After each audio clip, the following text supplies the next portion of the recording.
கிறிஸ்துவுக்குள் மிகவும் பிரியமான தேவனுடைய பிள்ளைகளே, இந்த காலை நேரத்திலே உங்களை சந்திப்பதிலே மிகுந்த மகிழ்ச்சி அடைகிறேன். கடந்த 5 மாதமும் தேவனுடைய கிருபையினால் இரக்கத்தினாலும் நம்மை நடத்தினார். இந்த ஜூன் மாதம் முதல் தேதியிலே உங்களையும் கர்த்தர் ஆசீர்வதிப்பாராக. இந்த நாளிலும் நாம் தியானத்துக்கு எடுத்துக்கொண்ட வேத வசனம் இன்றைக்கு மத்தேயு 18ஆம் அதிகாரம் 10வது வசனம். இந்த சிறியரில் ஒருவனையும் அற்பமாய் எண்ணாதபடிக்கு எச்சரிக்கையாக இருங்கள் என்று சொல்லுகிறார். சின்ன பிள்ளைங்களை, சிறு பையனை, சிறு பொருளை எதுவுமே நம்ம அற்பமாக எண்ணக்கூடாது. பார்த்திங்கன்னா, ஒரு பெரிய வீடு இருக்குது, ஆனால் சின்ன கதவு இருக்குது இல்லை? ஒரு கதவு இருக்குது, பெரிய கதவு இருக்குது, ஆனால் சின்ன பூட்டு இருக்குது இல்லை? ஆனால் சின்ன பூட்டு இருக்குது, இந்த பெரிய பூட்டு இருக்குது, அந்த பெரிய பூட்டுக்கு பார்த்திங்கன்னா சின்ன சாவி இருக்குது. பார்த்திங்கன்னா, ஒரு சின்ன குண்டூசி உங்களுடைய ஷர்ட்டில் வந்து பட்டன் போயிடுச்சுன்னா அந்த குண்டூசி அதை ஒன்றா இணைக்கிது. பார்த்திங்களா?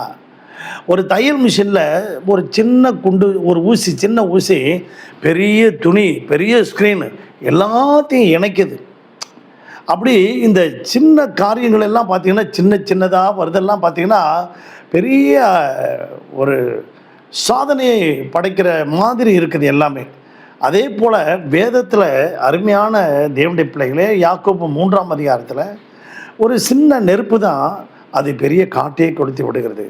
ஒரு சின்ன சுக்கான் தான் அது பெரிய கப்பலையே திருப்பி விடுகிறது. இப்படி பைபிளில் இப்படி போட்டிருக்கா. ஆனால் அருமையான தேவனுடைய பிள்ளைகளே, 2 ராஜாக்களின் புத்தகம் 5ஆம் அதிகாரத்தில் ஒரு சின்ன பெண்ணு பார்த்திங்கன்னா இஸ்ரவேலிலேருந்து சிறைபிடிக்கப்பட்டு போய் ஒரு பெரிய மிலிட்ரி ஆஃபீஸர் வீட்டில் வேலை செய்கிற அந்த இஸ்ரவேல் என்கின்ற ஒரு இஸ்ரவேல் இனத்தைச் சேர்ந்த அந்த தேசத்தை சேர்ந்த அந்த பெண், அந்த நாகமான் குஷ்டரோகிக்கு ஆண்டவர் ரட்சிப்பு அடைவதற்காக அவர் சுகமடைவதற்காக ஒரு வழிகாட்டியாக இருந்தார். ஒரு சின்ன பெண்ணு தான், அந்த சிறு பெண். அந்த பெண்ணுடைய ஆலோசனையை அந்த அம்மா கேட்டு, எஜமாட்டி கேட்டு, எஜமான் தன்னுடைய கணவருக்கு சொல்லி அவன் இஸ்ரவேல் தேசத்துக்கு எலிசா கிட்ட அவர் சொன்ன காரியத்தை கீழ்ப்படிஞ்சு யோர்தான் நதியில் போய் முழுகின போது அவனுடைய சரீரம் பழைய சரீரம் மாறி புது சரீரமாக மாறிடுச்சு.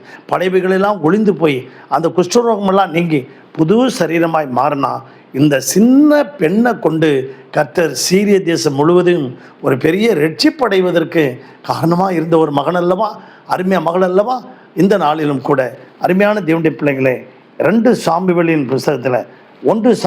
புஸ்தகத்தில் நாம் பார்க்கும்போது அருமையான 2ஆம் அதிகாரம் 8வது வசனம், அவர் சிறியவனை புழுதியிலிருந்து எடுத்து எளியவனை குப்பையிலிருந்து உயர்த்துகிறார், அவர்களை பிரபுக்களோடு உட்காரவும் மகிமையுள்ள சிங்காசனத்தை சுதந்திரிக்கவும் பண்ணுகிறார். ஆம் பிரியமான தேவனுடைய பிள்ளைகளே, ஒரு சின்ன பையன் அந்த சாமுவேல், ஆண்டவர் அந்த நாட்களில் கர்த்தருடைய வார்த்தை கிடைப்பது அபூர்வமாக இருந்தது. ஆனால் ஏலிக்கு கூட கர்த்தருடைய வார்த்தை கிடைக்கல. அந்த சாமுவேல் சின்ன பையனுக்கு வார்த்தை கிடைச்சது. அவன் தேவ சமூகத்தில் வளர்ந்தான், அவன் பெரியவனாக வளர்ந்தான், தேவனுக்கும் மனிதனுக்கும் பிரியமாய் வளர்ந்தான். கடைசியாக அந்த வாலிப வயசில் பாருங்கள், அவன் கர்த்தர் அவன் வாயில் வார்த்தையை வைத்தார். தான் முதல் பேர்சபா வரைக்கும் ஒரு பெரிய தீர்க்கதரிசியாக மாறிட்டான். ஒரு சின்ன பையன், வாலிப பையன், தேசம் முழுவதுக்கும் பார்த்திங்கன்னா தீர்க்கதரிசியாய் மாறிட்டான்.